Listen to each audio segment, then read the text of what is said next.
listener named Leland writes in to ask this: Pastor John, today I listened to your TGC podcast panel discussion that you moderated. You, David Platt, and Matt Chandler discussed the comfort of knowing that our good and sovereign God has ordained the suffering that people experience. Matt Chandler spoke movingly about how his view of God's sovereignty in ordaining his cancer helped him through the awful side effects of chemotherapy. Here's my question, though. If our sovereign God ordains cancer for his glory and a Christian person's good, Romans 8:28, why isn't the appropriate Christian response either to hope in God to glorify himself by healing the person miraculously, or to rejoice in the glory of God in a life ended by cancer? Why is it not a sin to use chemotherapy and other modern medicine to interfere with the natural progression of a disease God ordains for his glory and for a person's good? The answer is that it may be sin to pursue chemotherapy, and it may be sin not to pursue chemotherapy. It isn't the use of human science or ingenuity in relationship to the creation that makes an action sin or not. It's the way we think about it, and the way it relates to God, and the way it relates to faith, and the way it relates to love. Perhaps it will make this a little more clear if I point out that the problem Leland sees in relation to chemotherapy also applies to prayer and supernatural healing. In other words, if God ordains that I get prostate cancer, which I believe he did, then I could ask in relation to prayer and supernatural healing the same thing that Leland asks in regard to chemotherapy. Why interfere by prayer? Why interfere by prayer with the natural progression of a disease that God ordains for his glory? So it isn't just chemotherapy that creates the issue, but any kind of intervention on our part, including prayer. Prayer for healing would be a human intrusion, and the use of medicine would be a human intrusion. So I think what would be most helpful for me to do here is to suggest 5 passages of Scripture that give us guidance in both of these kinds of intrusions, prayer and chemotherapy, which sometimes may be right and sometimes may be wrong. Even prayer may become eventually wrong. So first, here's 5 quick texts. 2 Corinthians 12, 7-9. So keep me from being conceited because of the surpassing greatness of the revelations. A thorn was given to me in the flesh, a messenger of Satan to harass me, to keep me from becoming conceited. 3 times I pleaded with the Lord about this, that it should leave me. But he said to me, my grace is sufficient for you. My power is made perfect in weakness. Therefore, I will boast all the more gladly in my weaknesses, so that the power of Christ may rest upon me. This text points out the obvious, that God has ordained for us to pray about our needs because we don't know at the outset whether our circumstances are intended to last or be temporary. God bids us to pray and says in James 4, we have not because we ask not. Often, he doesn't treat prayer as an intrusion upon his sovereignty. He invites it as part of his sovereignty.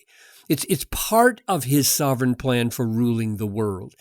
In some cases, he will make it plain that he does not intend to take away the thorn in the flesh. And we should say, even though it's a messenger of Satan, God is the one overruling it because he's talking about the sanctification of Paul through it. Instead, he intends to glorify his sustaining grace through suffering rather than his healing grace in that case. And we don't know whether that's the case ahead of time, so we're invited to pray and to be a part of the causality of what God's sovereign will is. Second, 2 Corinthians 16:12. In the 39th year of his reign, Asa, the king, was diseased in his feet, and his disease became severe. Yet even in his disease, he did not seek the Lord, but sought help from physicians. Now, in that case, God intended Asa's foot disease to lead him back to God, so that he would seek help from God. But Asa proved to be so indifferent to his relation to God and so saturated with this worldly mindset and all of the resources of the world that it didn't even seem important to him at all to seek God's help. And he went straight to doctors without consulting God at all, and he was clearly wrong to do it. So therefore, I think we are sometimes wrong by failing to pray for healing before we take an aspirin or go to the doctor. That's why I said at the beginning that sometimes the pursuit of chemotherapy may be wrong, may not be wrong, may be wrong. It doesn't follow that it's right or wrong, just that you are doing or can do it. It may be wrong, especially if it betrays you have no interest in seeking God's help whatsoever, and you're not going to rely on Him at all, and you don't love Him and trust Him at all. Well, then whatever you do is going to be wrong. But it may not be wrong. If you fly to chemotherapy with no reference to God, no love for God, no dependence on God, no prayer to God, you're in the same situation as Asa was in. Third, Colossians 4:14. Luke, the beloved physician, greets you, as does Demas. Now, evidently, Paul was quite happy to have an attendant physician traveling with him. He didn't have to draw attention to the fact that Luke was a physician when he wrote Colossians. He could have dropped that with a kind of embarrassment. Oh dear, I don't want to give the impression that I'm not relying on the Lord by referring to my good friend Luke as a physician, as though people will think that I need a physician. He didn't drop the name. He called him a beloved physician. But he wasn't embarrassed about it. He didn't seem to think that the work of a physician was intruding upon the sovereign plan of God for his health. Rather, it seems as though he regarded Luke's skill as a physician as a gift from God. Fourth, 1 Timothy 5:23. Paul says to Timothy, no longer drink only water, but use a little wine for the sake of your stomach and your frequent ailments. So it seems that Paul not only valued the work of his physician, Luke, but also he valued some of the therapies that he had learned along the way from whomever, namely that in Timothy's case, his chronic stomach problems found relief not just through prayer, but through a wise use of wine. And if someone objects that there's a huge difference between wine and chemotherapy, my response is, well, actually, there's not. The line between natural remedies and less natural remedies is not all that clear. And when you think about it, those lines become very blurry. But perhaps even more important is the next passage, the last one I'm going to refer to, because this text says it doesn't really make any difference what the lines are between the natural and the human invented. So here I am at Genesis chapter 1, verse 28. God blessed them, and God said to them, Adam and Eve, be fruitful and multiply and fill the earth and subdue it and have dominion over the fish of the sea and the birds of the air and in the heavens and every living thing that moves.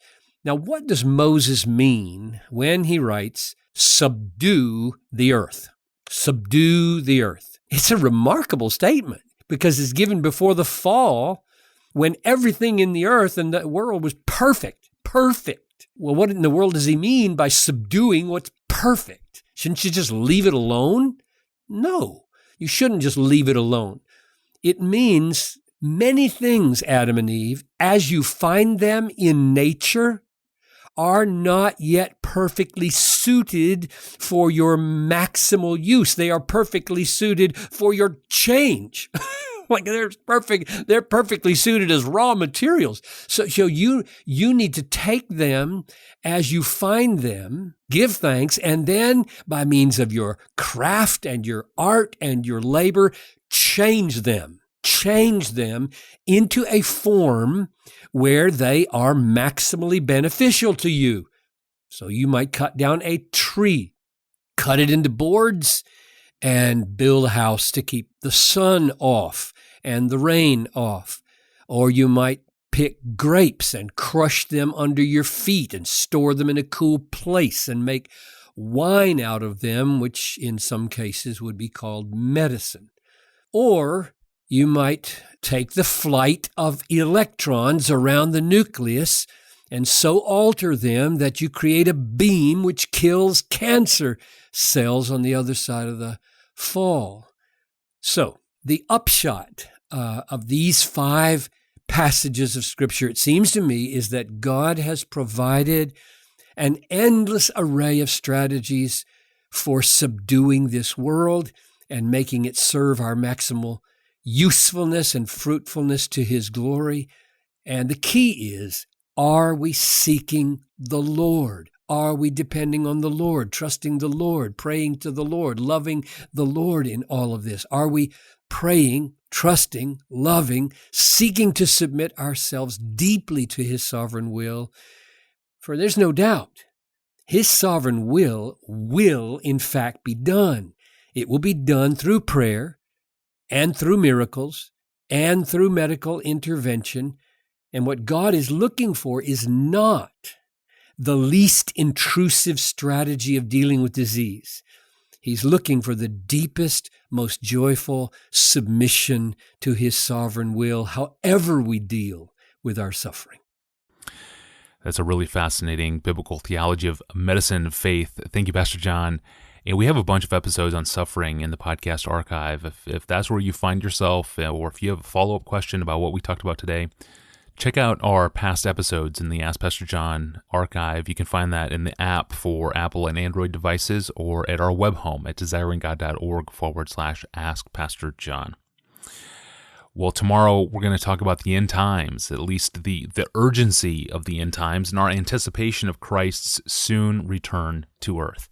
How then shall we live now? That's the question tomorrow on the table on the Ask Pastor John podcast with longtime pastor and author John Piper. I'm your host, Tony Reinke. We'll see you then.